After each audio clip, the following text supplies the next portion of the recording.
Ya, bismillahirrahmanirrahim. Assalamualaikum warahmatullahi wabarakatuh. Waalaikumsalam. Alhamdulillahirabbil alamin. Segala puji bagi Allah, kita dikembalikan untuk berkumpul dalam suasana indahnya Ramadan dengan menemani sahur Anda di pagi hari ini.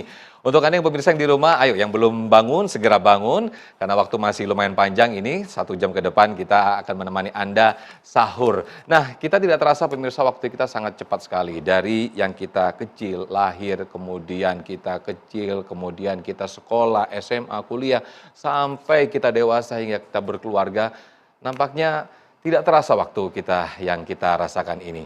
Sehingga di kehidupan kesibukan kita juga kita sibuk mencari harta sehingga kita tidak terasa waktu begitu cepat hingga lalai kita beribadah. Nah, dalam tema kesempatan pagi hari ini pemirsa, kita akan mengangkat tema tentang yang sangat menarik sekali, yaitu hidup hanya sebentar, apa yang dikejar? Nah, guru-guru kita sudah hadir, ada Ustadz Abdul Somad. Assalamualaikum Ustadz. Waalaikumsalam warahmatullahi wabarakatuh. Sehat Ustadz? Alhamdulillah Ustadz Sofyan. Masya Allah. Ustadz Hilmi Firdausi sehat? Sehat, Ustaz. Alhamdulillah. Baik, nanti kita akan membahas tema yang sangat menarik sekali ini, hidup hanya sebentar, apa yang dikejar. UAS akan berbicara tentang fakta atau kehidupan, fase kehidupan dalam Islam. Silakan Ustaz. Bismillahirrahmanirrahim. Assalamualaikum warahmatullahi wabarakatuh. Waalaikumsalam warahmatullahi wabarakatuh. Alhamdulillah wassalatu wassalamu ala rasulillah wa ala alihi wa sahbihi wa man tabi'ahu wa mawalah. Terima kasih Ustadz Sofyan. Alhamdulillah bersama kita guru kita semua Al-Mukarram Ustadz Hilmi Firdausi, mudah-mudahan sehat, Amin. panjang umur, berkah ilmunya untuk kita semua, adik-adik dari Tazkiyah, kemudian jamaah dimanapun berada yang sedang menantikan detik-detik imsak saat menikmati makan sahur, mudah-mudahan semuanya dalam keadaan istiqomah dalam naungan la ilaha illallah Muhammad Rasulullah sallallahu alaihi wasallam. Kalau boleh saya bertanya, mana yang, karena cerita kita temanya kan tentang singkatnya waktu. Mana yang lebih lama, 5 menit atau 50 menit? 50 menit? Yakin? Oke, 50 menit lebih lama dari 5 menit.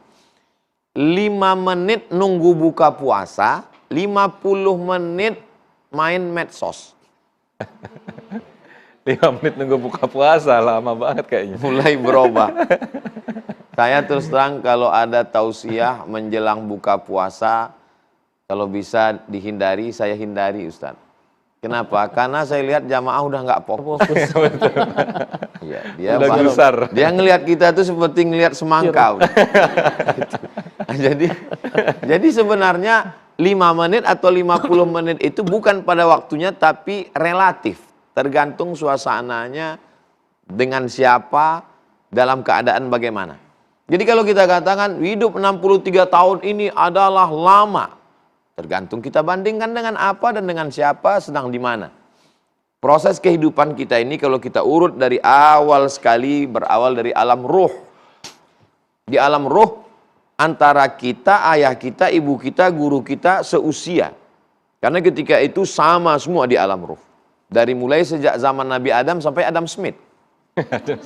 Semua sama di alam ruh. Berapa lama kita berenang di alam ruh? Wallahu a'lam bishawab. Hanya Allah dan Rasul yang tahu. Lalu kemudian dari alam ruh masuk ke alam rahim. 9 bulan 10 hari. Itu sekarang.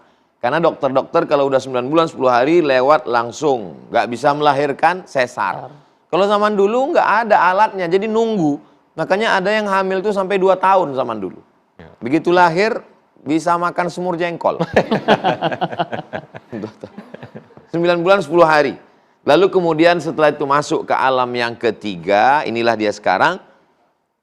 Kata Nabi SAW, umur umatku itu baina sittin wa sab'in, 60, 70. Beda dengan nabi-nabi sebelumnya. Misalnya dengan Nabi Nuh alaihissalam, 950 tahun. Bayangkan itu kalau 950 tahun, berapa kali ganti KTP? Tapi umur kita ini hanya 63 tahun. Itu pun kalau ikut Nabi Muhammad SAW.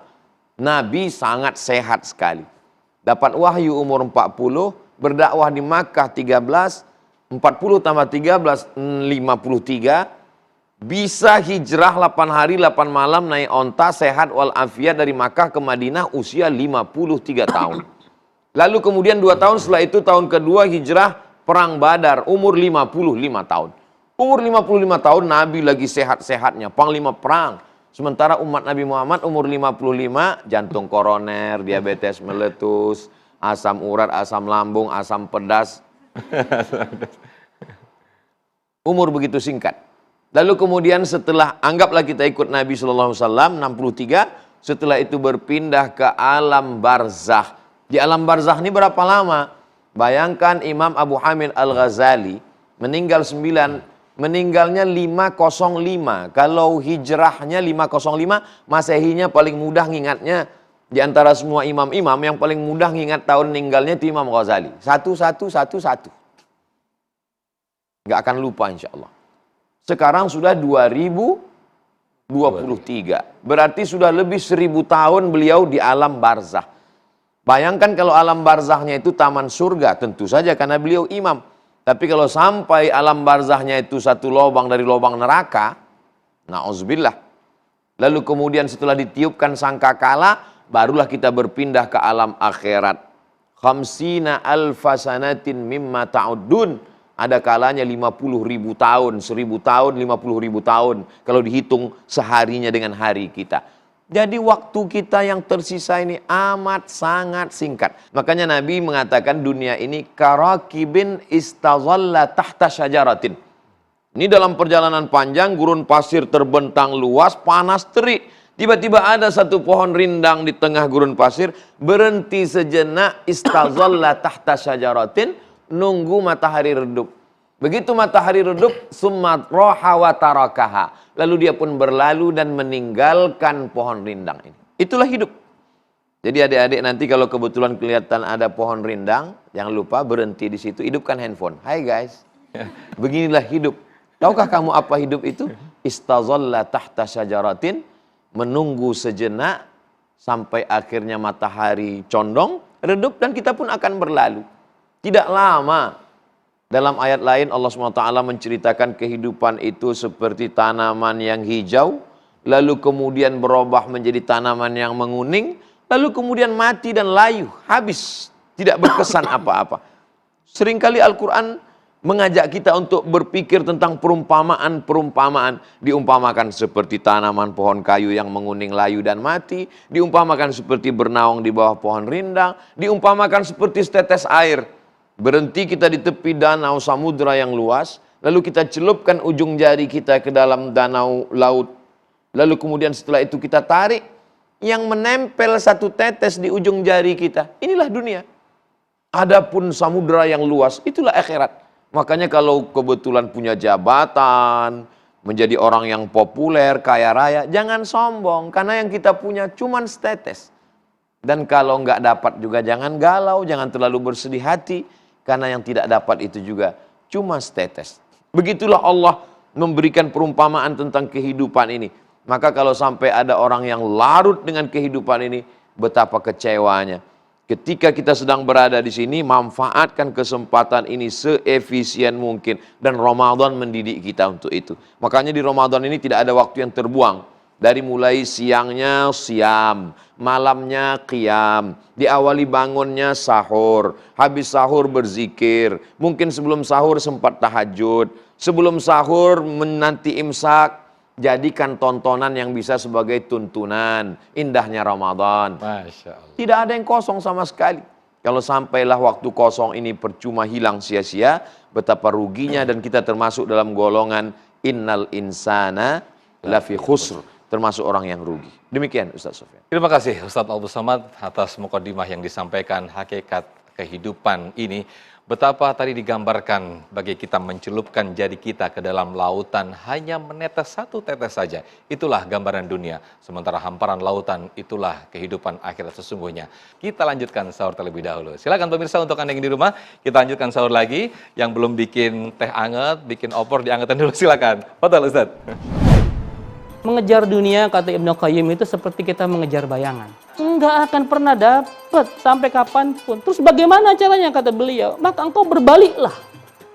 Balik badan. Maka bayangan itu akan mengejarnya. Begitu kita.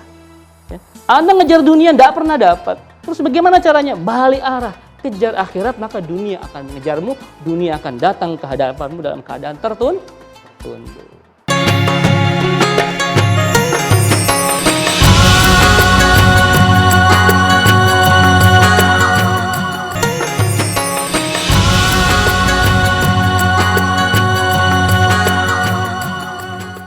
Baik, Masya Allah, tabarakallah, terima kasih pemirsa, Anda masih di indahnya Ramadan, masih dengan tema besar kita, hidup hanya sebentar, apa yang dikejar? Nah, di segmen ini, Ustadz Hilmi Firdausi akan memberikan penjelasan bagaimana sih kiat-kiat sukses dalam menjalankan kehidupan yang hanya sementara ini. Silakan Ustadz Hilmi Firdausi. Bismillahirrahmanirrahim. Assalamualaikum warahmatullahi wabarakatuh. Waalaikumsalam warahmatullahi wabarakatuh. Alhamdulillahirabbil alamin. Alhamdulillahilladzi anzala sakinatan fi qulubil mu'minin liyazdadu imanan ma'a imanihim.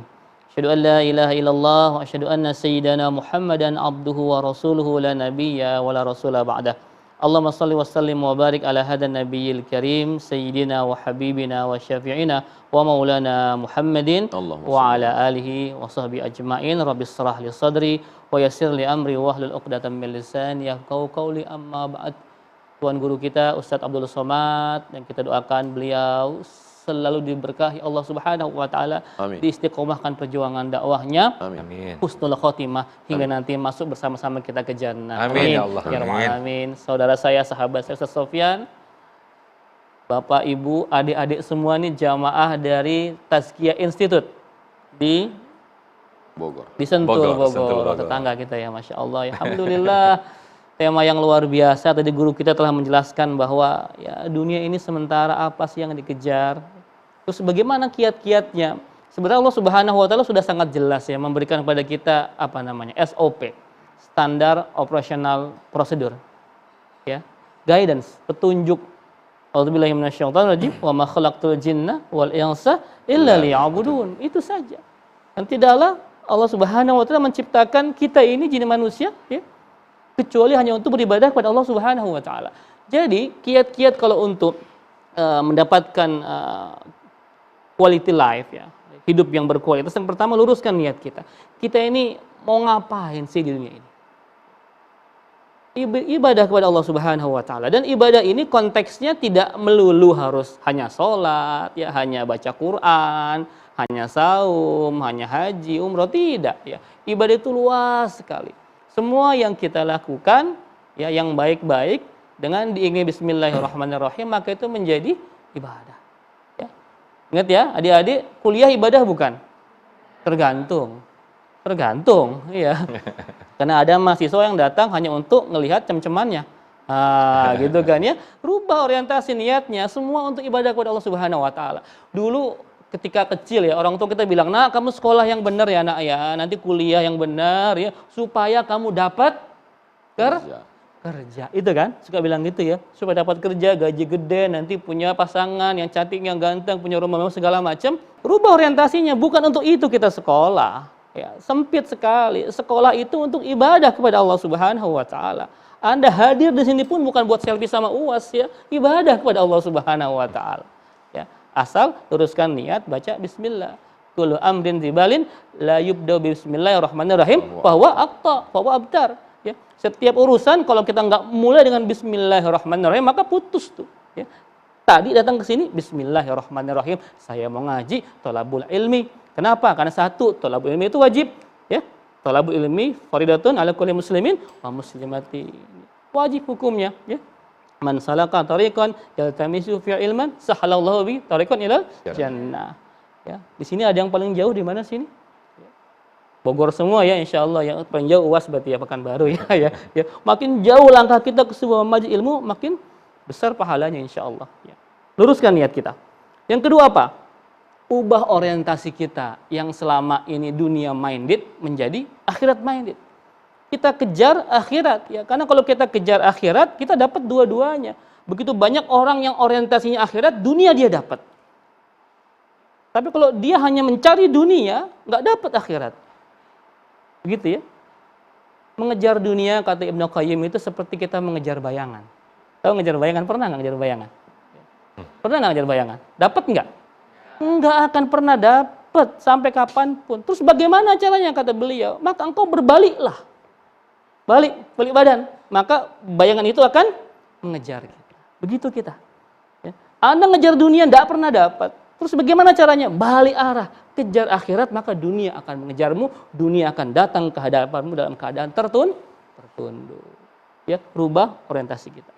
Ustadz, kalau begitu enggak boleh dong kita kejar dunia. Boleh.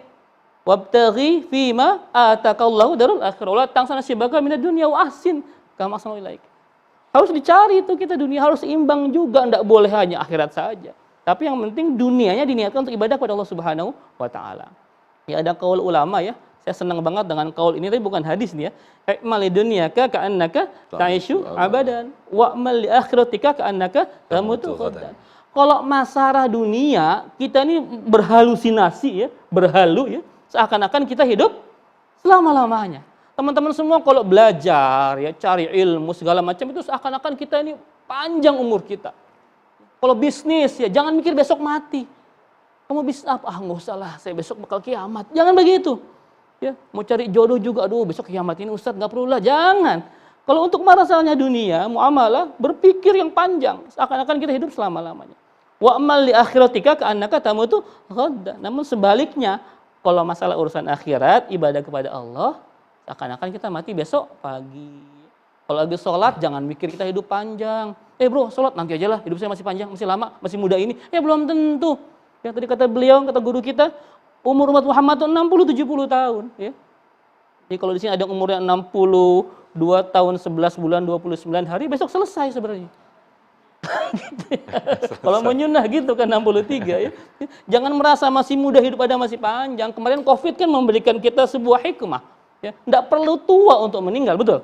Nggak perlu sakit untuk meninggal. Ya. Jadi jangan terlalu kita optimis, Ustadz masih lama nih tobatnya. Jangan pakai sebuah idiom anak muda tuh ya. Apa tuh? Muda foya-foya, tua kaya raya, mati masuk surga. Emang nanti punya orang dalam. Enak bener ya. Mudanya foya-foya, tuanya kaya raya, mati masuk surga, enggak bisa seperti gitu ya. Jadi rubah orientasi kita sekarang akhirat. Yang ketiga apa? Berbekal. Nah, ini penting nih, berbekal yang banyak nih, ya. Fatazawwadu fa inna khairaz zadi taqwa. Berbekal ya, dengan sebaik-baik bekal itu apa? Takwa. Dunia ini kan sementara, seperti kita ngaso tadi ya, di bawah pohon ya, berteduh di bawah pohon. Jangan ketiduran kelamaan di situ. Ya. Dunia mazra'atul akhirah, jembatan bagi kehidupan akhirat. Teman-teman semua, dunia ini sebentar kok. Antum mencari apa sih? Apa yang antum cari sebenarnya? Yang antum miliki sekarang nanti kalau jadi konglomerat semua gitu ya, punya rumah mewah, nanti antum dikubur di rumah mewah? Enggak. Punya mobil banyak, apakah dipakai buat ke kuburan? Enggak, pakai mobilnya warna putih, ada wiu-wiunya. Para akhwat baju banyak gak di rumah? Banyak kan? Saya tanya nanti kain kafannya warna apa?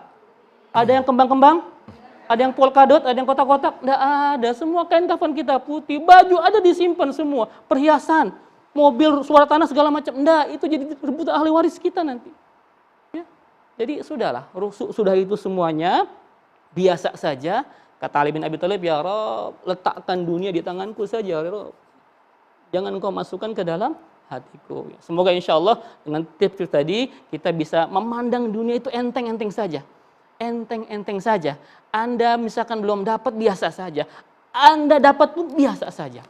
Karena dunia hanya setetes, sedangkan sisanya itu lautan luas adalah akhirat. Semoga kita semua insya Allah husnul khatimah. Amin ya rabbal alamin. Amin ya rabbal alamin. Terima kasih Ustadz Hilmi Firdausi. Selanjutnya nanti kita akan buka tanya jawab. Adik-adik kita yang dari mahasiswa ini pasti sangat banyak pertanyaan bagaimana kiat-kiat sukses, apalagi sekarang yang ini sebenarnya masih panjang usianya, masih panjang sekali masa depannya. Nanti kita akan tanya jawab, kita akan diskusikan bersama guru-guru kita. Sesaat lagi tetapnya di Indahnya Ramadan. Nabi menikahi Khadijah, maharnya Ishruna Bakarah, 20 ekor onta. Satu ekor onta itu harganya 50 juta. Kali 20 ekor 1 miliar. Gimana suasana jantung kalian? Mundur pelan-pelan nih kayaknya nih. Jadi akhirnya Nabi mengajarkan dia bisnis, dia usaha. Tapi itu tidak masuk ke dalam hatinya.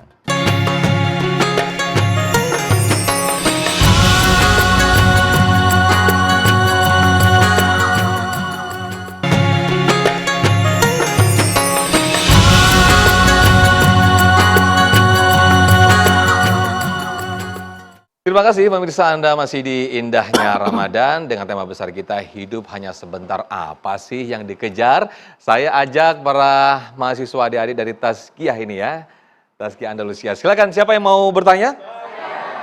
Oke, saya geser ke sana dulu. Silakan. Boleh langsung berdiri? Oke, nanti akan dijawab oleh guru kita, UAS. Silakan. Bismillahirrahmanirrahim. Assalamualaikum warahmatullahi wabarakatuh. Waalaikumsalam warahmatullahi wabarakatuh. Perkenalkan, nama saya Siti Aisyah dari Institut Tazkiyah Sentul Bogor. Izin bertanya Ustadz, dari surah Al-Qasas yang Ustadz Hilmi bacakan tadi, manakah yang harus kita dahulukan, duniakah atau akhiratkah? Karena tentunya banyak orang yang berpersepsi, kalau nggak ada dunia, bagaimana mau dapat akhirat? Sekian Ustadz, mohon penjelasannya. Baik, terima kasih. UAS, fadhal. Kalau adik-adik kuliah, lalu kemudian ngurus ijazah, itu bukan berarti mendahulukan dunia daripada akhirat. Jadi jangan nanti setelah 8 semester nggak ngurus ijazah. Pas ditanya, ente nggak ngurus ijazah, yang penting akhirat. Karena kita masih tinggal di dunia. Begitu juga kalau kita menikah, niatnya lillah seperti yang disampaikan guru kita, Ustadz Hilmi Firdausi, bukan berarti nggak ngelihat wajahnya. Karena itu sunnah, ngelihat wajah dan telapak tangan. Jadi jangan, saya nggak mau ngelihat wajahnya mama, saya mau nikah aja langsung. Iya kalau bismillah, kalau na'udzubillah. Astagfirullah. Iya. Udah gitu istighfar lagi. Ikuti sunnah Rasul. Nah, apakah Nabi meninggalkan dunia? Enggak. Nabi itu menikahi, saya sebenarnya sungkan nyampaikan ini, tapi saya sampaikan juga. Sungkannya kenapa? Karena ini nanti membuat detak jantung adik-adik yang laki-laki agak kurang normal sedikit. Memangnya informasinya tentang apa Ustadz? Nabi menikahi Khadijah, maharnya ishruna bakarah, 20 ekor onta. Satu ekor onta itu harganya 50 juta. Kali 20 ekor 1 miliar. Gimana suasana jantung kalian? Mundur pelan-pelan nih kayaknya nih. Jadi akhirnya Nabi mengajarkan dia bisnis, dia usaha, tapi itu tidak masuk ke dalam hatinya. Ketika Nabi Sulaiman alaihissalam dengan kekayaannya, dengan istananya, apa kata dia? Hadza min fadli rabbi liyabluwani aashkur am akfur. Saya baca dalam buku Ensiklopedia Ekonomi Syariah bagaimana harta warisan Abdurrahman bin Auf. 6 triliun. Ustadz baca di buku siapa? Ensiklopedia Ekonomi. Yang nulis siapa? Guru kalian. Profesor Dr. Safi Antonio. Ustadz dapat buku dari mana? Beliau yang ngasih. Jadi jangan nanti setelah tamat ditanya, gimana bisnisnya adik-adik? Serahkan pada Allah. Ulama-ulama yang mengejar akhirat itu, dia tidak meninggalkan dunia. Imam Malik bin Anas punya kereta kencana di Madinah. Tapi ada imam yang zuhud di Kufah, namanya Imam Sufyan Ats-Tsauri. Dulu imam itu kalau ada yang ingin disampaikan, dia kirim surat. Bukan update status nyindir di medsos. Imam Sufyan Ats-Tsauri ngirim surat. Malik, kenapa kamu punya kereta kencana? Kamu kan ulama. Apa kata Imam Malik bin Anas? Aku memang punya kereta kencana, tapi nggak pernah aku naiki. Aku malu di atas kereta kencana, sementara di bawah tanah itu ada jasad Sayyidina Muhammad sallallahu alaihi wasallam. Imam Malik mengambil beberapa keping uang emas, dia panggil muridnya Imam Muhammad bin Idris Asy-Syafi'i, wahai Syafi'i, ini beberapa keping uang emas, carilah guru yang lebih alim daripada aku. Begitu ulama salafus saleh. Bukan seperti guru sekarang, kamu belajar sama aku sampai mati karena nggak ada yang lebih hebat daripada aku. Jadi dunia dan akhirat dapat kedua-duanya. Insya Allah adik-adik tetap belajar lillah, dapat ijazah diurus. Nanti ketika menikah juga karena Allah, lihat juga wajahnya berkenan di hati. Dan insya Allah dunianya dapat, akhiratnya dapat sejalan seperti yang dilakukan oleh Sayyidina wa Maulana Muhammad sallallahu alaihi wasallam. Demikian. Masya Allah. Oke, selanjutnya siapa yang mau bertanya silakan. Oke, saya geser ke sana deh. Silakan, Akhwat, boleh berdiri. Assalamualaikum warahmatullahi wabarakatuh. Waalaikumsalam. Perkenalkan, nama saya Novela Rahmadia dari Institut Tazkiyah Sentul Bogor. Izin bertanya Ustadz, Jika hidup kita di dunia hanya sebentar dan tujuan kita yang terakhir adalah akhirat, bagaimana kita harus seimbangkan dunia dan akhirat? Apa yang sebaiknya kita lakukan untuk menyeimbangkan keduanya? Sementara iman kita selalu naik turun. Terima kasih. Assalamualaikum warahmatullahi wabarakatuh. Waalaikumsalam warahmatullahi. Silakan Ustaz Hilmi Firdaus. Ya, betul ya. Boleh. Kalau masih hidup imannya naik turun ya. Al-imanu yazid wa Wa yanqus. Yazidu bit ta'ah wa yanqusu bil Ma'asi. ma'siyah. Ya. Naik kalau kita taat naik itu. Adik-adik semua kalau sedang ngaji gini wah naik semua imannya. Masya Allah. Entar pulang ke kosan ya, gitu deh, gitu ya. Ya. Gimana cara menyeimbangkannya? Betul sekali. Mbak siapa namanya? Mbak Novel. Jadi bagaimana untuk menyeimbangkan? Nah, inilah pentingnya kita kumpul sama teman-teman yang soleh. Teman-teman yang soleh jadi reminder buat kita. Kita ini ya, iman kita kan naik turun ya. Kadang kalau lagi naik sih alhamdulillah. Kadang kalau pas turun ya, apalagi mahasiswa sekarang. Godaannya dahsyat sekali, banyak sekali. Nah, kita perlu reminder. Makanya saya menganjurkan pada antum-antum semuanya, ya ikutlah komunitas yang baik-baik. Kalau di Tazkiyah itu banyak. Ya, karena saya ngisi di sana juga insya Allah ya.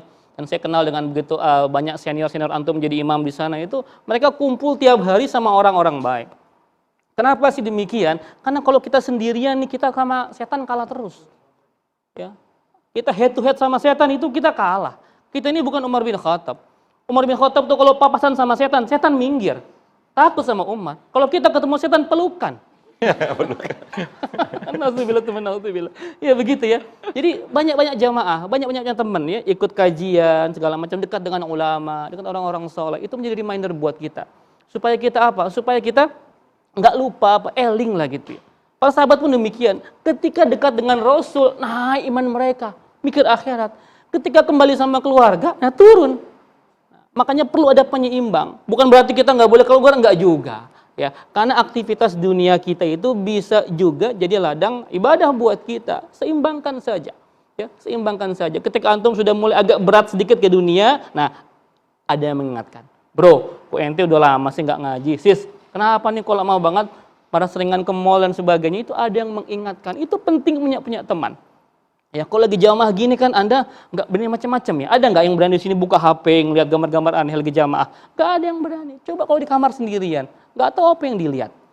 Ya, itulah penting kita berjamaah. Ikut komunitas, saya senang tuh ada one day one juz, gitu ya. Ada yang ikut di sini ya, one day one juz. Dipaksa ngaji 1 juz. Ya, bukan karena Allah, nggak apa-apa dulu. Dipaksa dulu, minimal Anda malu dulu sama manusia. Lama-lama malu karena Allah Subhanahu wa taala. Ada namanya apalagi sedekah berantai, ada tahajud call, ada ya? Ikut ya tahajud reminder di setiap subuh gitu, dia jam 3 kering gitu ya. Dia WA, dia telepon. Itu Masya Allah bagus. Ya untuk menjaga ruhiyah kita. Kita ini kan naik turun ya.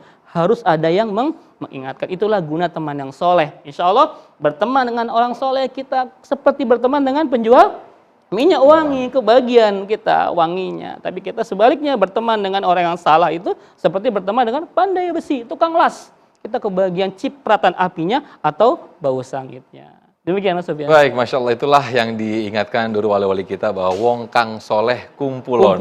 Kita berkumpul dengan orang soleh sehingga iman kita selalu terjaga. Sehingga tadi apa yang ditanyakan insya Allah terjawab. Sehingga seimbang antara dunia dan juga akhirat. Nanti di segmen berikutnya saya masih akan undang para jamaah yang di sini untuk bertanya langsung dengan guru-guru kita. Sesaat lagi kita lanjutkan sahur lagi. Jadi kalau adik-adik yang sudah Qur'annya kuat, akidahnya kuat, fikihnya kuat, ekonomi syariahnya kuat, S1 selesai, lalu kemudian nanti dapat beasiswa S2 dari McGill Kanada, dari Cambridge, dari ANU. ANU itu apa Ustadz? Australian National University. Silakanlah terbang sejauh mata memandang. Tapi akan pulang ke negeri ini membangun Indonesia tetap menjadi baldatun, thayyibatun, wa rabbun ghafur.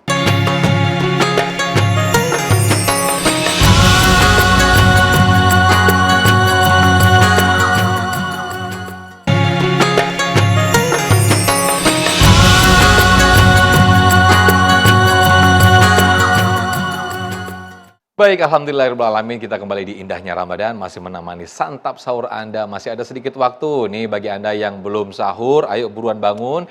Yang masih ada makanan banyak di meja segera dihabiskan mumpung belum masuk waktu imsak.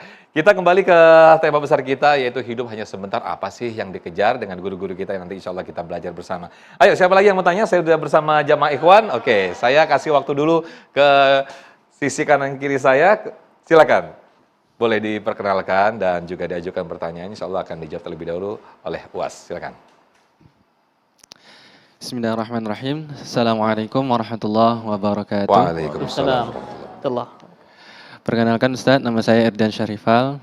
Asal kampus saya dari Institut Agama Islam Tazkiyah. Asal daerah saya Indragiri Hulu Riau. Izin bertanya Ustadz, bagaimana tanggapan Ustadz tentang kita menuntut ilmu di negeri yang minoritasnya itu minoritas non-muslim, dengan niat kita untuk mencari ilmu dunianya seperti kayak ekonomi, teknologinya. Kemudian di dalam hati kita juga tersirat niat untuk berdakwah kepada mereka. Kita tunjukkan seperti akhlak kita, adab kita, dan cara berperilaku kita sehari-hari kepada mereka, bahwa ingin menunjukkan kepada mereka bahwasanya ini loh Islam itu tidak seburuk yang mereka bayangkan. Pertanyaan saya, apakah ini juga termasuk ibadah atau juga, dan yang kedua pertanyaannya, apakah ini juga termasuk menyeimbangkan dunia dan akhirat? Sekian, terima kasih. Assalamualaikum warahmatullahi wabarakatuh. Waalaikumsalam warahmatullahi. Silakan, UAS. Rektor pertama Al-Azhar Kairo, Syekh Profesor Dr. Muhammad Al-Bahi, mendapat gelar doktor dari Jerman. Ketika saya belajar di Mesir, nama Menteri Agamanya Profesor Dr. Syekh Hamdi Zakzuk. Menteri Agama, Menteri Wakafnya juga mendapat gelar doktor dari Jerman. Kemudian yang tertinggi di Al-Azhar itu Grand Syekhnya, Syekhul Azhar, adalah Profesor Dr. Syekh Abdul Halim Mahmud. Syekh Abdul Halim Mahmud mendapat gelar doktor dari Universitas Sorbonne, Paris, Prancis. Lalu kemudian ada ulama besar yang dijadikan sebagai bapak sastrawan Indonesia, Syekh Hamzah Fansuri, yang mengungkap bagaimana kehidupan Hamzah Fansuri ini ditulis oleh salah seorang ulama bernama Profesor Dr. Najib Al-Attas. Dan beliau mendapat gelar doktor dari Inggris. Lalu kemudian itu ilmu agama, ilmu sastra. Apa bukti sudah begitu banyak, dan untuk negara kita tentu saja kebanggaan kita, mantan presiden kita yang lalu, yaitu Bapak Profesor Dr. B.J. Habibie. Beliau ketua ICMI, Ikatan Cendekiawan Muslim Indonesia. Maka muncullah statement beliau, berhati Makkah, berotak Jerman. Jadi kalau adik-adik yang sudah Qur'annya kuat, akidahnya kuat, fikihnya kuat, ekonomi syariahnya kuat, S1 selesai, lalu kemudian nanti dapat beasiswa S2 dari McGill Kanada, dari Cambridge, dari ANU. ANU itu apa Ustadz? Australian National University. Silakanlah terbang sejauh mata memandang. Tapi akan pulang ke negeri ini membangun Indonesia tetap menjadi baldatun, thayyibatun, wa rabbun ghafur. Kuatkan dulu insya Allah, maka sesungguhnya contoh-contoh yang pernah para ulama kita dulu, mereka tetap kembali, tidak ada imannya yang hilang. Tapi kalau antum ragu, nggak usah berangkat. Demikian Ustaz. Baik, terima kasih. Selanjutnya, saya tadi sudah di segmen sebelumnya ada 2 akhwat, sekarang saya kesempatan 1 ikhwan lagi deh. Silakan, boleh berdiri. Ya, silakan. Baik, bismillah, assalamualaikum warahmatullahi wabarakatuh. Waalaikumsalam warahmatullahi wabarakatuh. Perkenalkan, nama saya Muhammad Raka Wijaya, asal dari kampus Institut Tazkiyah Sentul Bogor, asal daerah dari Provinsi Riau, Kabupaten Siak. Ya. Baik, saya izin bertanya Ustadz, bagaimana pendapat Ustadz dengan seseorang yang ia berambisi untuk mengejar dunia, kemudian setelah ia mendapatkan dunia, dia berkeinginan untuk menginvestasikan apa yang didapatnya itu untuk akhirat. Lalu bagaimana pendapat Ustadz terhadap orang yang berambisi untuk mengejar akhirat, namun ia tidak terlalu peduli terhadap urusan kehidupan dunia, atau dia hanya menjalaninya sekedarnya saja, Ustaz. Mungkin itu aja, Ustaz. Terima kasih. Assalamualaikum warahmatullahi wabarakatuh. Waalaikumsalam warahmatullahi wabarakatuh. Silakan Ustaz Hilmi. Berambisi mengejar dunia nanti untuk akhirat. Itu di ujung hidupnya apa bagaimana itu? Ya, jadi kalau berambisi dunia saja tanpa akhirat itu salah. Ya, hari ini banyak begitu orang ya berambisi mengejar dunia. Dia bangun pagi, ya dia bangun berangkat kerja. Kalau Anda semua nanti tinggal di Jakarta itu ya, kalau di kompleks saya itu jam 5 orang sebelum subuh sudah rapi semua ke kantor untuk mengejar ke stasiun kereta. Setiap hari seperti itu, mereka pulang jam 9, maka jam 10, jam 11 nggak kenal matahari mereka, nggak ketemu dengan keluarga. Untuk mencari apa? Mencari dunia. Seperti itu, mereka terlalu berambisi segala macam, ya akhirnya untuk kehidupan sosialnya kurang, untuk keluarganya kurang, anak-anaknya juga nggak terpantau gitu ya, nggak ketemu sama anak, dia berangkat anaknya belum bangun, ya dia pulang anaknya sudah tidur, seperti itu. Kamu juga sudah banyak yang taubat sekarang, capek ya belasan tahun hidup seperti itu, dibilang saya ini Ustadz, ada yang cerita ke saya, Ustadz Sofian ya, cerita Ustadz saya ini belasan tahun kayak begini, ujung-ujungnya hanya memperkaya yang punya perusahaan, begitu ya. Bukan berarti saya suruh antum semua resign ya, enggak ya. Jadi tolong nggak diseimbangkan, karena begitu banyak orang itu ketika dia ambisi sama dunia itu akhiratnya lupa. Ya, seimbangkanlah, antum Senin sampai Jumat bekerja cari dunia boleh. Sabtu Ahad itu untuk keluarga, untuk menuntut ilmu, ya untuk ngaji gitu ya. Kalau antum nggak pakai itu 2 hari, buat apa lagi? Ya. Hari ini orang salah, kadang-kadang kerjanya itu 5 hari tambah lemburan 2 hari. Gitu ya, untuk ngejar apa? Jadi ya dunianya sekedarnya saja, ya cari dunia boleh ya. Apalagi ujungnya tadi buat akhirat. Ya karena itu jarang sih biasanya orang tuh kalau sudah terlena sama dunia tuh suka lupa. Ya. Niatnya aja bagus dia, tapi kalau sudah dia disibukkan untuk urusan dunia, dia hanya lupa. Lebih fokus kepada dunia, walaupun kata dia, ini juga dakwah Ustadz. Oke, dakwah dengan ekonomi itu luar biasa. Ya, saya bilang, saya ada pondok saya di Sentul ya, saya bilang ke santri saya, antum semua masuk pondok itu bukan buat jadi Ustadz semua. Ya, teman-teman sekalian ya, antum semua masuk ke pondok, masuk ke Universitas Islam itu bukan semua buat jadi Ustadz, juga enggak. Ya. Antum semua silahkan berprofesi masing-masing, tapi sudah punya pondasi iman yang kuat, akidah yang kuat, pengetahuan agama yang baik. Supaya apa? Nanti ada dokter Qur'ani, ada politisi Qur'ani, ya, ada pengusaha Qur'ani, ada presiden Qur'ani. Ya. Mau ya kita ya dipimpin seorang presiden yang bacaan Qur'annya bagus, dia mengimami sholat Idul Fitri sekaligus menjadi khotib. Allahu Akbar. Allahu Akbar. Boleh nggak bermimpi seperti itu? Boleh. Kita ini negara mayoritas Muslim. Kenapa nggak boleh punya mimpi seperti itu? Itulah hari ini sekularisme membuat terpisah ulama-ulama, ilmuwan-ilmuwan, saintis-saintis. Makanya dalam Islam tidak ada ulama, ilmuwan, pengusaha semua jadi satu. Demikian, Ustaz Sofian. Baik, Masya Allah. Sedikit kesimpulan Ustadz di akhir acara kita ini mungkin bisa disampaikan mengenai kehidupan dunia yang sementara ini. Imam Al-Ghazali sampai pada puncak popularitas. Dalam biografinya kalau dia berjalan 70.000 orang di belakang. Kita kadang 10.000 follower udah lupa. Dan jabatannya tertinggi dekat dengan Sultan Nizamul Muluk dan dia diangkat menjadi rektor Universitas Nizamiyah. Lalu kemudian sampai suatu hari dia lihat ada tongkat di tepi sungai. Dia lihat tongkat ini bengkok. Tongkat kalau di tepi sungai setengah masuk ke air, setengah di atas kan bengkok. Setelah ditarik ternyata lurus. Dia sadar bahwa mata menipu. Yang tidak tertipu itu adalah qalbu di dalam. Dia tinggalkan popularitas, dia tinggalkan universitas, dia tinggalkan dunia. Berkhalwat 11 tahun di satu pojok di Masjid Umawi di Damaskus. Sampai akhirnya keluar dari situ menjadi seorang Ghazali yang baru. Dan kitab yang pertama dia tulis setelah keluar dari khalwat itu adalah Al-Munqidh Minad Dhalal. Lalu kemudian disusul dengan kitab yang paling monumental, dibaca orang setiap detik, jam, pagi, petang, siang, malam. Di dunia ini buku itu dibaca orang. Kitab Ihya Ulumuddin. Orang yang meninggalkan dunia karena Allah, dunia itu mengejar dia. Al-Ghazali dikejar oleh dunia. Imam An-Nawawi dikejar oleh dunia. Imam Syafi'i dikejar oleh dunia. Dunianya mereka dapat, akhiratnya pun dapat. Tapi bukan berarti adik-adik setelah ini meninggalkan tazkiyah. Tetap belajar sampai S3, pakar ekonomi, kalian akan menjadi cendekiawan, kalian membangkitkan ekonomi umat, kalian ada bakat politik, kalian punya kekuasaan. Saat itu mungkin kami sudah meninggal, tapi tetap mendapatkan amal jariahnya. Dunia dapat, dunia bersimpuh di tapak kaki kalian insya Allah. Baik. Demikian, Ustaz. Terima kasih Ustadz Abdul Somad, terima kasih Ustadz Hilmi Firdausi. Semoga apa yang disampaikan oleh guru-guru kita tadi menjadi bekal tersendiri untuk semakin kuat menyeimbangkan kehidupan kita yang sementara ini.